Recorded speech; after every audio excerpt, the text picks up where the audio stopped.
Good afternoon. My name is Gregory Morgan, and welcome to Love Talk. Once again, I'm here for answering your questions about relationships and what works with men and women in dating and sex and marriage. Relationships that foster and create communities of wisdom, integrity, and leave a legacy of love for our future generations. Why that, you might ask? Why would we want to create an organization founded on and dedicated to that? Well, they say that sometimes they say that you have to teach what it is that you most need to learn yourself, and that's certainly been the case for me. That in learning how to have relationships, it wasn't something I learned in my family. It wasn't something that I inherited from my culture or my society, how to have long-lasting, profoundly satisfying, and fulfilling relationships. I didn't know how to have relationships that would last into my lifetime and be ongoing, and that would actually be about something other than my own momentary survival and my own momentary satisfaction, but never fulfillment. I was never truly fulfilled by the relationships that I had prior to practicing the principles that I'll be teaching you here today. The principles that our private coaching and therapy practice is founded on. And you'll find it at the root of all of our seminars, all of our workshops, any speaking engagements we do, and then of course my show Love Talk is all about that, and so is Doña Yesh. It's all about founding relationships. What are the principles? What are the rules? What are the things that make a relationship work for a lifetime? So this show is all about creating relationships that are fulfilling, satisfying, and that are ongoingly empowering. And I want to talk to you about a principle that I call dynamic value. Dynamic means that it is ongoingly changing. Okay, so when you think of something that is dynamic, you think of something that's changing constantly. And when you think of value, you think of something as having an intrinsic value. But I ask you this: do the relationships that you find yourself in, your marriage relationships, your relationships with your parents and your children, they have an intrinsic value in your life. And that value very often is related to your happiness and fulfillment and your well-being as well. And it could be for your financial well-being and your health and everything, that those relationships impact you in your life. Do they have the same value today that they had 5 years ago or a year ago or 10 years ago, depending on the relationship? Or has that value diminished in time, or has it become static? It's got a value, but it's not something that you get up in the morning being happy about. So I would call that diminishing value. Dynamic value means that it is ever increasing in value. It is ever growing in value. It is self-repairing. It is something that in and of itself has a value that is constantly becoming greater and easier to obtain. So I want to talk to you about dynamic value in relationships today, and I'll go ahead and take your calls. I'm calling for my mom. Okay. Whatever she does, like daily activities, she cannot do it. She talks to herself a lot. Mm-hmm. Whatever she's getting ready to do, she's there forever, talking to herself. Like literally talking out loud to herself? Well, she usually says stuff to my father, and whatever she pick up, for example, if she pick up glass, she will say, "Oh, this is glass," and then she keep looking on the floor, and she say, "Oh, I don't know what happened to me. This is glass. I don't know what happened to me," and she's there forever. So it sounds like your mom might be just a little disassociated from reality. If she's doing that over and over and getting caught up in it, then I hardly see the value in saying this is glass, as you're picking up glass, unless she just needs to remind herself what she's doing. How is this showing up in your relationship with her? Well, even with me, like when she does that, like for example, even if she's doing something and I tell her, okay, you cannot do it, let me do it, then she won't even move. She's just there forever. Okay. So how old's your mom? She is now 66. And when she takes shower, she don't take shower in morning. She takes shower at nighttime, and she's there the whole night. And the water is running and stuff like that, and she's talking to herself. Okay, well, your mom needs some help, okay? Your mother needs professional help. So you got to ask her, is she willing to go see a therapist? Because she needs to get some help. She doesn't. When I said to her, I think this is sign of depression, and I tell her I will make a doctor appointment. Well, don't play analyst with your mom, okay? People watch shows like mine and my wife's and the other doctors that are on the television, and they hear a lot of terms that are clinical and terms like depression. Depression is actually a clinical term when used in that way, right? When applied to a human being, it's a clinical term, and it has pages of definition of what that means. And there's pages and pages, if you read in psychology books, of interpretations and understanding for analyzing if that's actually the case with a person. And there's lots of variations of what that could mean. So I'm saying all that to you because she may be depressed. So many people watch these shows and then they start applying clinical terms to and sort of analyzing the other people in their lives. She may be depressed, and she may have a chemical imbalance, or she may have any number of other things, okay? She may have been traumatized. So do you hear what I'm saying? Yes. Yeah. And you are not qualified to analyze that, and I certainly couldn't analyze it based on a conversation with somebody talking about her. You would need to talk to the person themselves. And so she needs to see a psychotherapist or a psychiatrist. She's actually got something going on, and I'm not saying that it's irreparable or any of that kind of stuff, but she's not connected to reality like you and I are connected to reality, right? Mm-hmm. Can you recommend me someone? I'm not local. I'm calling from Virginia. You can call our offices. I don't give out recommendations over the air, and let me ask you this: if I call your office, be able to help me over the phone case like this? Well, I'd be able, not you. I could help you in dealing with your mother, but I wouldn't be able to help your mother talking to you. But the problem is she doesn't speak English. Well, then my wife speaks Farsi. She would certainly be able to help her. She's not Farsi either. She doesn't speak. What does she speak? We are from India. You're from India. So she speaks... She's Punjabi. Okay. Wow. Okay, so that's a whole nother ballgame. She needs to speak with somebody that speaks her language, that is a trained therapist, okay? And you speaking to them will make no difference, zero. It might help you, but it's not going to help her. I was trying to find a psychiatrist who speaks same language, and I only found one who takes that insurance, but then he said he doesn't take it. I couldn't find anybody who speaks that language. I'll just be straight with you. You can call my office, but I won't be able, I personally don't know anyone that speaks that language either. Let me ask you this, but as far as me concerned, how can I deal with it? Because sometimes I don't want to say anything to her, but I get frustrated and then I scream and I just... Well, you're going to need some help just dealing with yourself in relationship to her. Because I mean, if your mom's living in your house and behaving in bizarre fashion, that's got to have a psychological effect on you too, naturally. I understand. How can I deal with her, I guess? It's more than we can go into in a brief conversation on the phone, okay? But you need to be able to establish your own boundaries in your own life, which is already hard enough between parents and children. If the parents are living in your house and are completely dependent upon you because of a language thing, it's even more difficult to create a healthy boundary that would allow you to have your own sense of space and well-being, and her to have whatever is going on with her go on with her. Do you understand? Mm-hmm. You know, it's very difficult already with parents and children if your parents are feeling bad or they're having problems. It's already kind of difficult to feel well and be happy within yourself in that circumstance. I totally understand that. So I'm not speaking from a lack of compassion, but I am speaking about, in order for you to be healthy and be useful to your husband, your children, or the other people in your life, your work and everything like that, you need to have healthy boundaries and be able to say, that's her problem, not mine.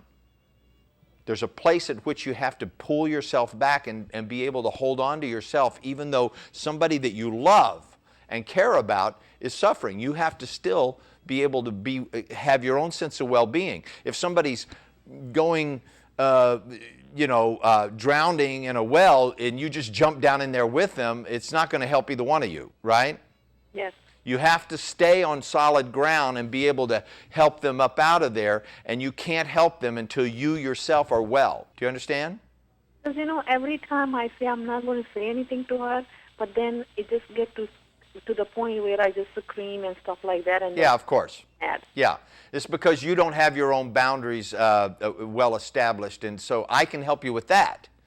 Okay. I can help you with that. And, again, you can call our office and set up an appointment with me. We do those by phone, and I can help you with that, and so can my wife if you want to work with her if you feel more comfortable. But okay. Okay, thank you so much. Thank you. Bye-bye. Hello, this is Gregory, and you're live on the air. Hello. Hi. Welcome to Love Talk. Thank you so much. Very quick, I try to say that, and I'm sorry if my English is not perfect. Your English is great. Your English is great.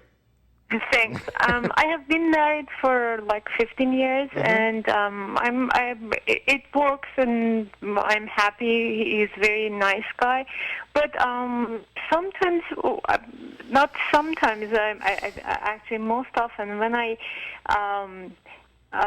don't know, when I watch a movie for a while, I put myself in one of those characters, and I see myself with someone else in my dream. I all the time think something happened and my future is going to be changed, and it's not the same person. I feel there's a couple issue with these things, because first of all I feel guilty about that because he's a very nice guy, and you feel guilty about your fantasizing? Yes. Okay, I got it. So you feel guilty about, you have fantasies about being with other men? Right. And then you feel guilty about that? Yes. I wanted to know first of all, is it normal, or is completely something's wrong with me, or... Let me tell you something. You called the right place, because on my show, one of the things that I really have a commitment to is telling the truth as best as I can, okay? So what I know about human beings is they all have fantasies. Well, thank you. I'm glad that... And the ones that say they don't... I usually watch your wife, and she's very nice, and I always enjoy that. I didn't know that you have also a show. It's the first time that I see you. Right. Anyway, I enjoying, and I learn a lot. And tell me, how could I help myself to get rid of this type of thing? And well, don't try to get rid of it. First of all, anything that one of the laws in the universe, and it's also a law in thermodynamics, which is just the study of energy, engineering and energy, okay? One of the laws is anything that you resist persists. So if you want to make sure that something sticks around, resist it. This is true with pain. Pain, you don't get through life without having pain. Resistance causes suffering. It's the prolongation of pain. Same thing with fantasies. Like, okay, I'm going to do an experiment with you right now. It's a famous experiment. It's Einstein's experiment, okay? Okay. Do not think of the color red. Don't think of red. Don't think of red some more. Now, really, don't think of red. Got it? Yeah. The experiment speaks for itself. You cannot, this is going to be kind of complicated English, so I'll say it really slow. You cannot not think of something without thinking of it. Right. Right? You can't think about what you don't want to think about without thinking about it. Complicated, I understand. But just the thought of wanting to resist something keeps you thinking about it. Do you understand? Yes, it makes sense. So don't resist it. Don't resist it. If you have fantasies, have the fantasies. Okay? Now, feeling guilty about the fantasies, that's another way of keeping the fantasies around. It's another form of resistance. So my proposition to you is enjoy your fantasies, share them or don't share them, keep them to yourself if you want to, share them with somebody if you want to, and don't make yourself guilty for having them, okay? Okay. All right, now, one of the things that human beings have the ability to do, and we just demonstrated that with the don't think of red thing, right? Because everybody that was watching this show started thinking about red, whether there was red there or not. Right. So as human beings, one of the things that we have the ability to do is to think about things that aren't real, right? They're not real. If I talk about the elephant that I saw as I was walking in the front door of the studio a while ago, everybody that's watching this show just saw an elephant. Do you understand? Yes. No real elephant, but everybody saw one in their mind. So we can think about things without that aren't even real. So you see a movie. You see a movie and there's a handsome guy and he's kissing some girl and they're in love, okay? And you go, oh, that's so great, right? Nothing wrong with that. There's nothing wrong with that, with thinking that and feeling that. There's nothing wrong with that. I think anybody would. Now, you go on and fantasize about it and pretend that it's you in the scene and all that. As far as I'm concerned, that's an overactive creative aspect in your mind. It's a little overactive, okay? Yeah, Nothing maybe. wrong with that. It's just, but if it takes you away from your husband, if it takes you out of your relationship, then I'm going to ask you this. What is it that's missing in your relationship with your husband that if it was there, you might not be off fantasizing? See, I have fantasies too, but my real life that I can touch and taste and feel and smell, my real life with my real wife is so fulfilling that I don't have time to fantasize. I'm happy being with her. You know what I mean? It's like, what's there to fantasize about? My dreams are already fulfilled. Now, that happens to be my case, and I make sure that it's there. I take responsibility for making sure that my wife is happy and loved and fulfilled and that she sticks around and that she knows that I'm going to be there for always and that I'm interesting to her and that she's really interesting to me. And so I take responsibility for having that in my life. It's not an accident. Do you see what I'm saying? Yeah, you're right. I didn't just sort of accidentally wake up and find myself married to Dr. Azita Sayan. Do you know what I mean? I have to work at it, right? Right? Yes. And, you know, she does too, right? So I would say rather than worry about the fantasies that you're having and making yourself feel guilty about it and trying to stop having them, why don't you focus that same creative energy on making your husband the most alive, turned on, happy guy in the world and demand that you have that in your life, you know, that he pay attention to you and that he makes you feel, that he helps you feel. He can't make you feel anything, but that he helps you to feel loved and cherished and adored and sexy and all that stuff that you're having to go to the movies to get. And then still go to the movies together. I appreciate and understand what is your point, and it makes sense. But just it's part of our culture, you know, as long as a man, you know, be nice and bring, I don't know, money at home, you know, and take care of the kids, I think I should be thankful from the God for having him, you know. And if I want to do more, you know, if I want to chant him, or if I don't know. It's well, see, I'm hearing cultural something completely thing. different now. What I'm hearing now is that you have a conversation with yourself about scarcity, and that you've probably inherited from your culture, probably your mother and your grandmother and everybody. As long as he's paying the bills and bringing home the paychecks and, you know, taking care of you and the kids and everything, you should just be so happy that you've just got one. I got one. I got a husband. You know, that is so poverty stricken. Do you know what I'm saying? Yes. I'm saying it in the most loving way I can. That is coming from a place of I'm so nothing and unworthy and all like that. That if they'll just feed me and come home, I'll be happy. I should be happy and thank God. And you know what? That's not enough. It's not enough. You deserve to be loved and cherished and valued and ravished, you know? You deserve to have a man that just wants to make love to you and just completely put you in ecstasy. Why not?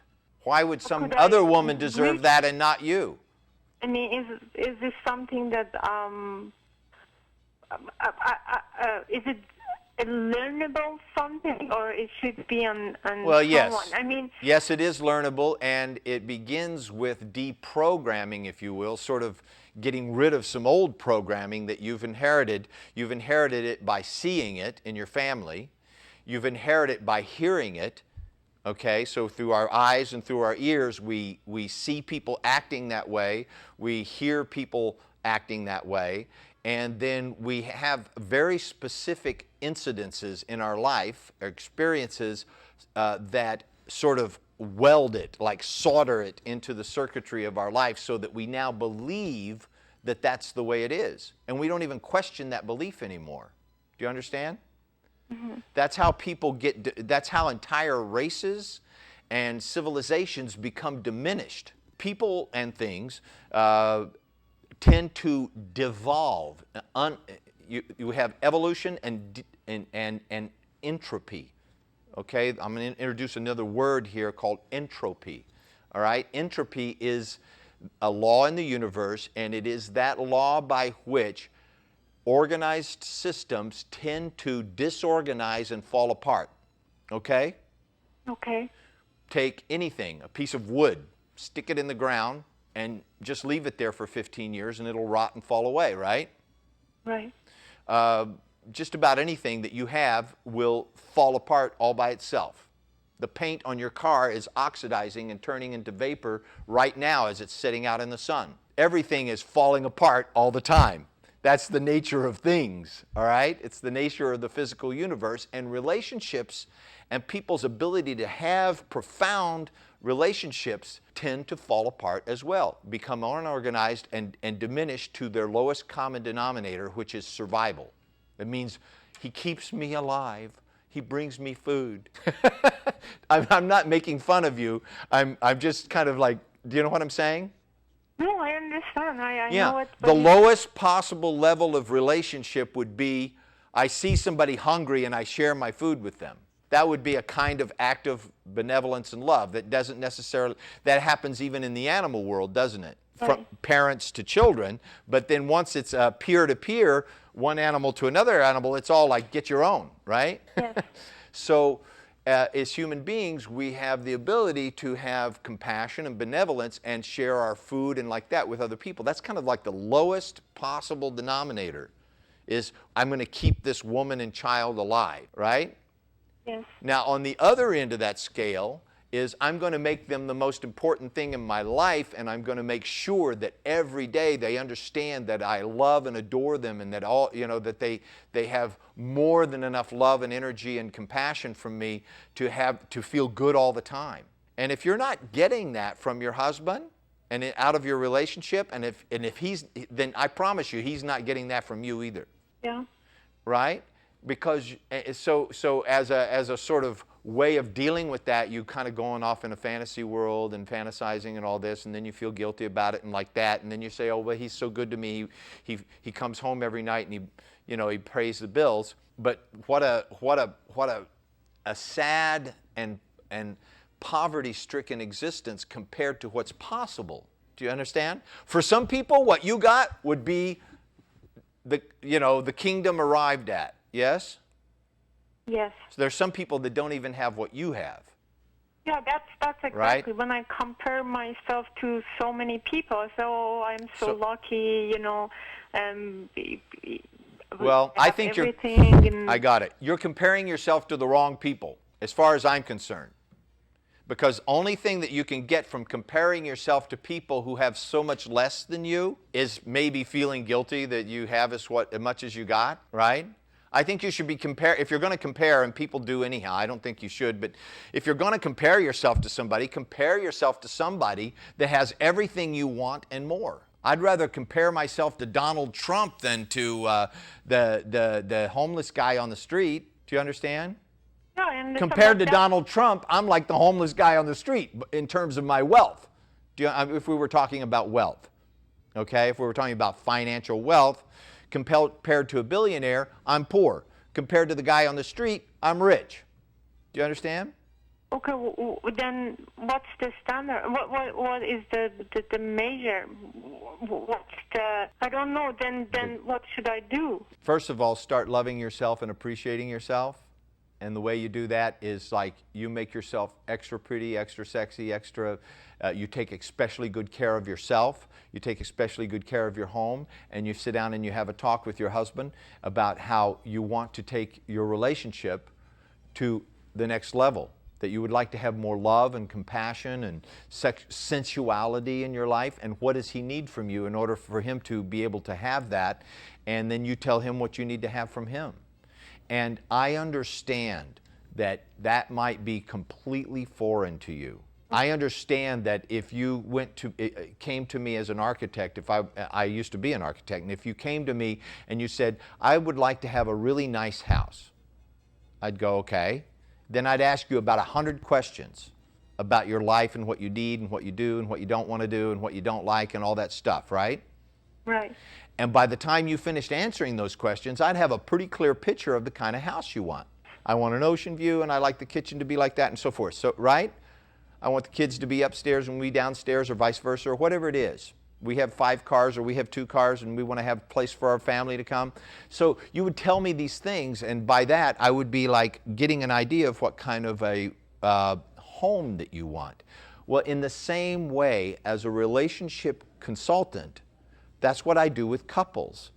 What is it that you would like to have in your life? Like if your dream world was true and you were living your dream, what would it look like? And so we began to draw up images, and those images are very real, just like the elephant I mentioned earlier, or the red, right? They're very real because as you talk about them, they become real in your mind and you begin to see them. And as we write them down on paper and you begin to talk about them and negotiate them, that starts to become real for you. And if you do this with your husband or wife, whoever's watching, you do this with the people in your lives.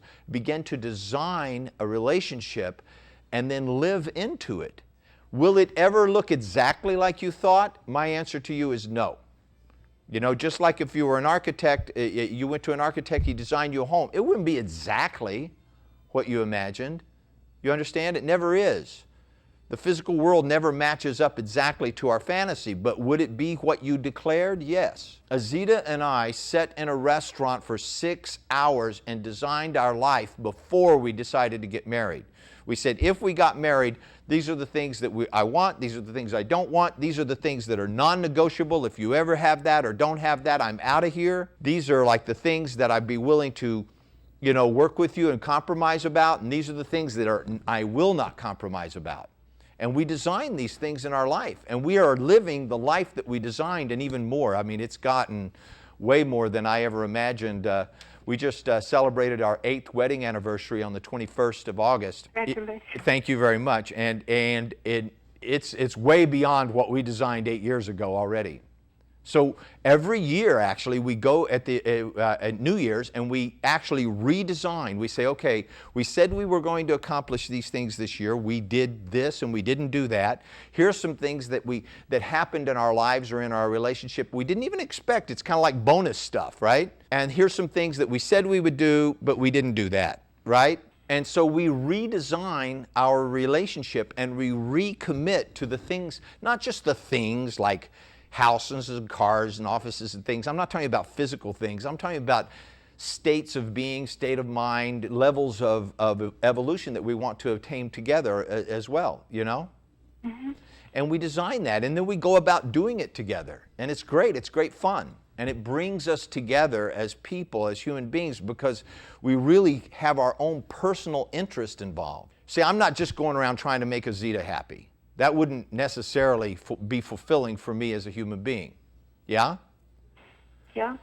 but I see my own personal self-interest in making her happy. See the real person does this, because I always thought those are just comes from the movies. I'm so glad that I can see the real people live like this.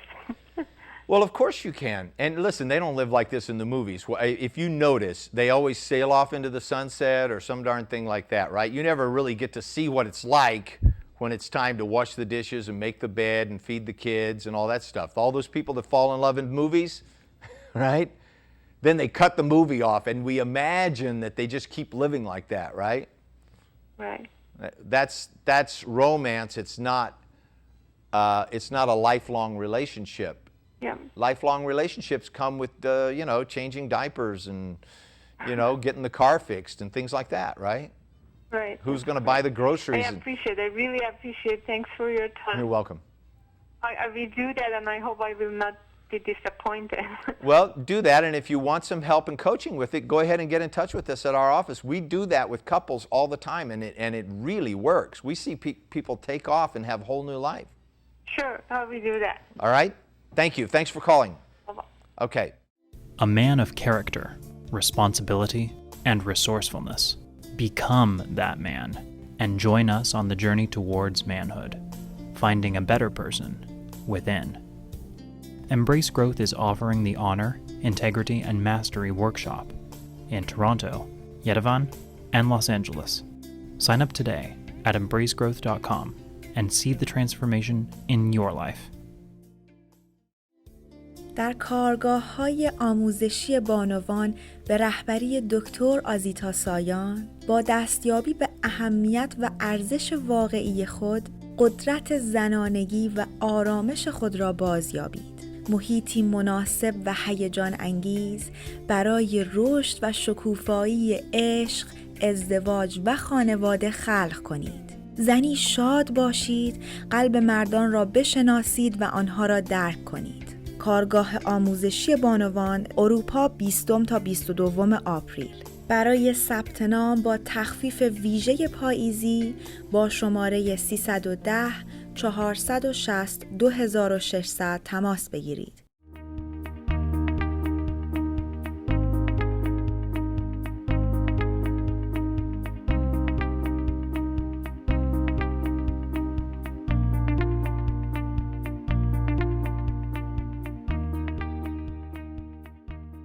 Hello, this is Gregory, and you're live on the air.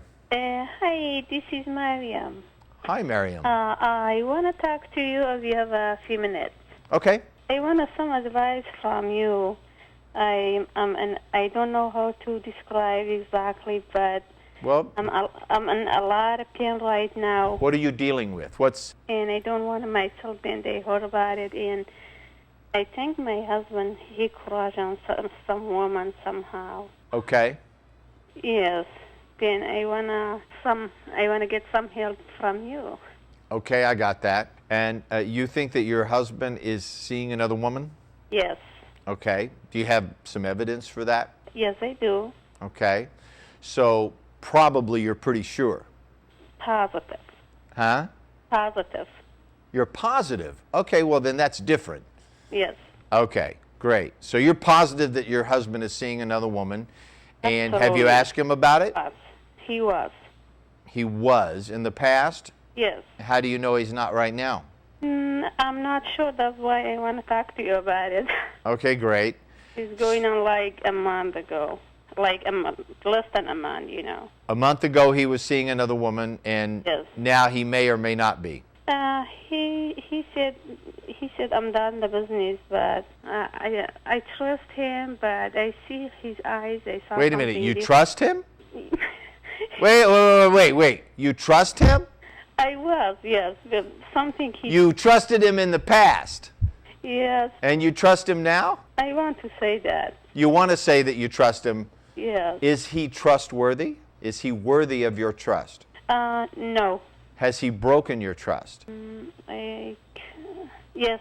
That no, would be no, a no. yes. I think I'm misunderstood. Well, did he have an agreement to not go with other women while he's married to you? Oh, it's a long story. Wait, you know, this is I not don't a, this know is not if a, we're this supposed is to not talk about all a, the- I know, but just listen to the questions, because the questions I'm asking you are all yes or no questions. Can you So- say it again, please? I didn't get That's it. okay. I know you're nervous, okay? I don't mean to... That's why. It's Yeah, it's you're nervous. Like Listen to me, okay? He telling me about 5 days ago. That's why. I got it. So this is really a big upset for you. It sounds like. Yes. Yeah. So your husband and you had an agreement that he would not go sleep with other women while he was married to you. Is that true or not? It is true. He Yes was, or no? You know, we married like for 25 years ago. Okay. So that's usually what marriage means. In most societies, I realize that in the Persian culture, there is a history of men having multiple wives, and that it is a polygamous culture, at least in the past and currently in the present as well, at least in Iran. Is that true? Yes. Okay, but you're not in Iran, right? No. And did you and your husband have an agreement that he would only have sex with you? Yes. Okay. And so did he keep that agreement? Yes. Oh, he did? Yes. No, I'm sorry. I apologize for that. I misunderstand. He told me, be honest. Nothing happened. I didn't found by myself. He told me by himself, and he said nothing happened. I said, did you have like a sex something with that? He said no. Then I believe that is not. But Okay, well, that may or may not be true. Okay, yeah, that's Fine. why I want your help. And I said, did you kiss her or something like that? He said yes. okay. And Well, even kissing is a sort of more or less innocent exchange of sexual energy. yes. If it wasn't an exchange of sexual energy, you wouldn't mind. If he shook her hand, you wouldn't mind, right? Yes. Right. It's a little different. Yes. Yeah. Yeah. It's much more intimate, and obviously leads to sexual excitement and sexual feelings and an exchange of sexual energy, whether or not that's consummated by Yeah. actually sleeping together or whatever. It's an exchange of sexual energy, and that is where you're concerned about the violation that's taken place. I got it. So how now? This happens a lot. Yeah, I mean, this happens in marriages all the time. But it wasn't in our life. It Yeah, for wasn't in my 25 life. years that hasn't been there, and now it is. Yes, it is. So now you have to deal with it, right? Yes, but I don't know how. So, well, how do you feel about it? What do you want to do about it? Right now, I don't know. I got it. You have a lot of pain about it, right? Yes, sir. Yeah. And would you like to restore your relationship to how it was previously? Would you like to get rid of that relationship and start a new one? Not at all. Would you? Okay. So, Even if I'm even I'm out of this relationship, I don't want to have a relationship with anybody. I got it.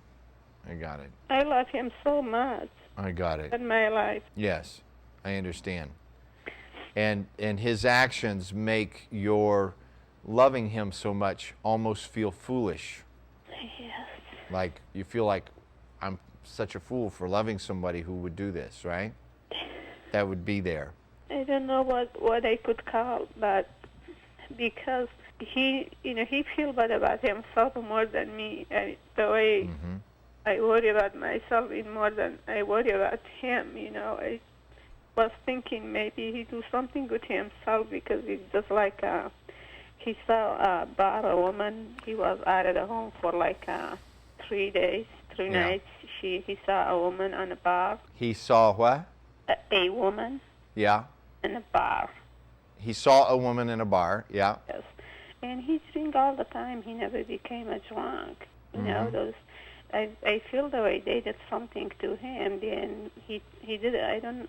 He didn't tell me when he came home. Like 3 days, and he stayed a week. He just gets skinny, and not in a good mood, like a losing weight, something. So there's something going on with your husband. It may be something to do with his career or his finances or his health or something, okay? Yeah, I think so. But I think because he was have a baggy again. He have a tough time with the company. yeah. I think kind of stress something because. So look, you're going to need some help to get through this particular thing. It doesn't take a long time. Yes. It can take a long time. It depends on you and on him. Yes. But this is something that can get resolved, and it's something that if you choose to do it correctly, you can complete this and have this be in your past. Will the pain be there whenever you think of it? The answer is probably yes, okay? But you don't have to let that pain, you do not have to let the pain run your life.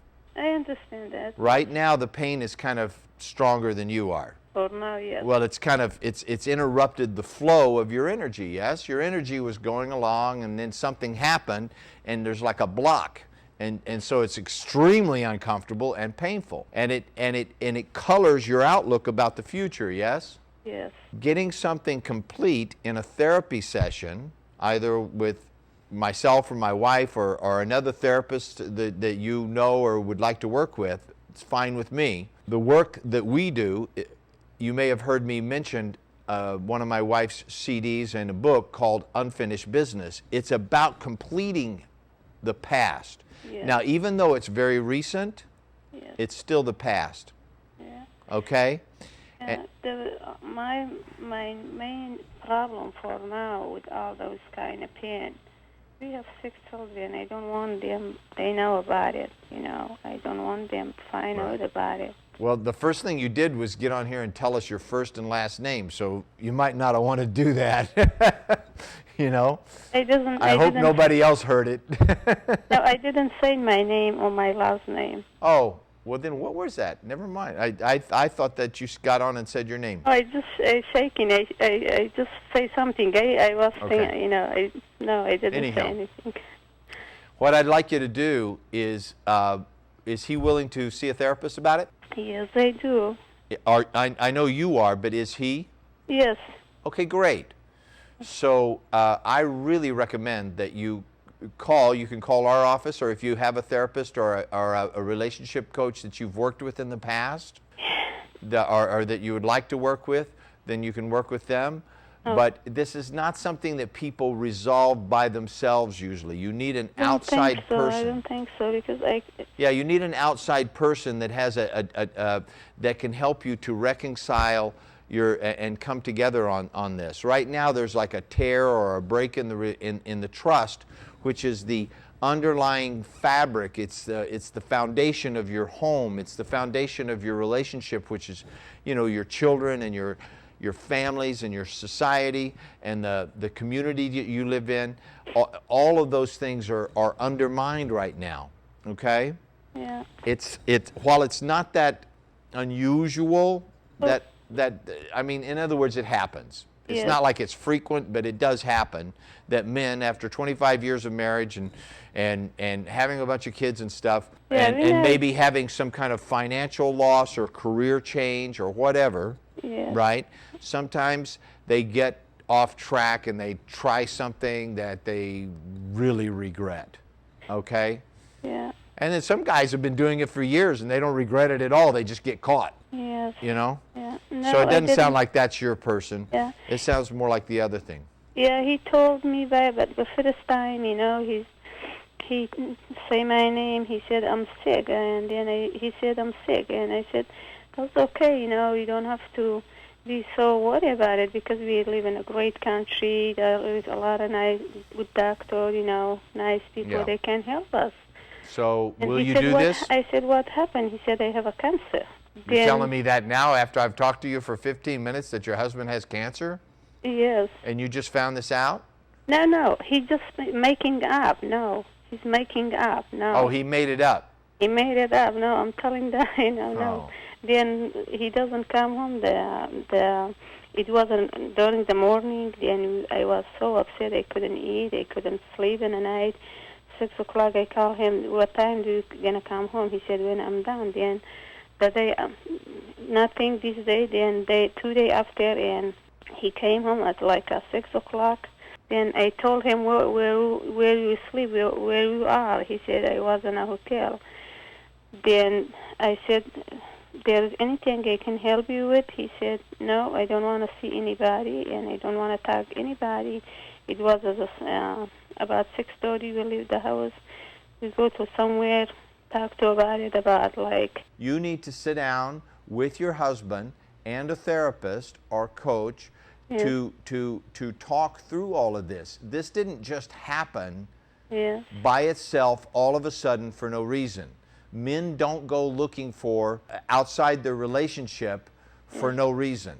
And they don't get cancer for no reason either. Does he have cancer or not cancer? I really don't understand this. He make it up. That's why he made up that he had cancer. Well, that in itself is a little weird. Yeah. To put people in your life through that. Yeah, because, just like I told you, I couldn't sleep for, 2 nights, couldn't eat, do anything. Yeah. But the main reason I tell you the story, he doesn't tell me the truth in the first time, but then later, in the beginning, he doesn't tell the truth. Yeah, okay. All right. Hello, this is Gregory, and you are live on the air on Love Talk. Hello, Mr. Gregory. I have a question about the gentleman. Are you even there proud that the man cheat on their wife after 25 years? Don't you think this is a sickness that they have from their childhood, or they getting to their father or the family? I don't know. You think this is good? If the woman cheat in their husband, what's going to happen then? It does happen, doesn't it? Is that true or not, that it happens? It is true. Now, does it happen? What are the statistics? Who the heck knows? You know what I mean? Even if I gave you statistics that I read out of a book, it would be a lie, because nobody really knows. Nobody could possibly know that statistic. You're right. Right? Yes. Because what comes with that is that people lie about it. So, of course, nobody really knows the statistics on how many men have cheated on their wives, or let's say their girlfriends or their fiancés or whatever, right? But I can tell you this from my own experience, okay? Yeah. I was once at a men's seminar, weekend retreat, okay, in which the question was asked, and there were 300 men there. How many men in this room have ever cheated on a relationship of any kind, a wife, a girlfriend, or something? And virtually every man stood up. Oh my God. They are proud, maybe. No, they weren't proud. Believe me, the atmosphere in there was not one of like, let's show off or be proud. It was one in which we were coming to terms with and being honest with that as men, we had not lived honorable lives. So it was about living an honorable life and coming to terms with and telling the truth about things that you'd lied about all your life. Okay? So it was an opportunity to come clean in the company of other men, at least, about something that maybe a lie that you had maybe painfully carried around in your life and felt bad about. It was an opportunity to do that. So I just want to give you that context. It wasn't like, yep, I did it, right? No, these were not men that were proud of having done it. Okay. Okay? Yes. These were, but every man, reluctantly or not, stood up. So I think what's more important in this, okay, since we're on this subject, is not how many do it or why they do it, okay? I think what's most important is the cost of it. When a man does that, it costs him his honor with himself. Exactly right. It costs him his own self-respect. The cost is enormous. You know, it's one thing to feel guilty about it, something. It's another thing to know that you've lied to and hurt the people you love the most. It's one thing to know that you gave in to something that was not your higher self, but your lower self, and that it cost you the thing that you valued most, that it was the most precious. It's like giving your gold for copper. It's like giving your fortune for a moment of guilty pleasure. You're right. You know, and yes. you know that marks a man. It marks a man inside. And they may try to act like they're proud of it. They may try to have some bravado about it in order to try to attempt to, in a very phony and superficial way, to pull themselves up and try to have a little bit of self-respect about it. But the truth about it is, and I've been with men, when they got down to the truth about it, they feel like hell about it. You know, they feel terrible about it, and they've lost respect for themselves, and they have a hard time holding their head up around it. Yes. That's my experience. Yes. Okay? So much. That it happens and that it's common. I was in a room with 300 men. 100% of them stood up and said they had done that at some point in their life. Okay. Thank Okay? you so much. All right. Thank you. You're welcome. Thanks for your call. I really appreciate your calls, and I realize that this is a hot subject. And I promise to do more shows about that. I want to ask you to please go to our website, embracegrowth.com, sign up for our newsletter, which is, there's an opportunity there to sign up for our newsletter. You'll find out about our show times, about our seminars and workshops, how to do private sessions with myself and my wife, Dr. Azita Sayan. Once again, my name is Gregory Morgan. You're watching Love Talk, and I will see you again next week. Thank you. Welcome to the Embrace Growth app. There's a new way to communicate and join in. Create your free account online and sign into the app. Manage your profile on the go and choose between English or Farsi. Register for events and schedule appointments more easily than ever. Stream audio, video, and download books all over Wi-Fi or cellular. Sign up for workshops and seminars right on your phone. And access your audio and video library in the palm of your hand. Take your favorite lessons from Dr. Azita Sayan and Mr. Gregory Morgan with you. Download it today on the App Store. برنامه دنیای عشق با دکتر آزیتا سایان، برنامه‌ای که تمامی سوالهای شما را جواب می‌دهد. ازدواج، عشق، سکس، همجنسگرایی، فرزندان، والدین، خیانت. از یوتیوب لایو، لایو استریم، فیسبوک و اینستاگرام لایو. سه شنبه ها و پنج شنبه ها 10 شب به وقت ایران و 10:30 صبح به وقت لس آنجلس. تلفن تماس با استودیو 818 532 66 55.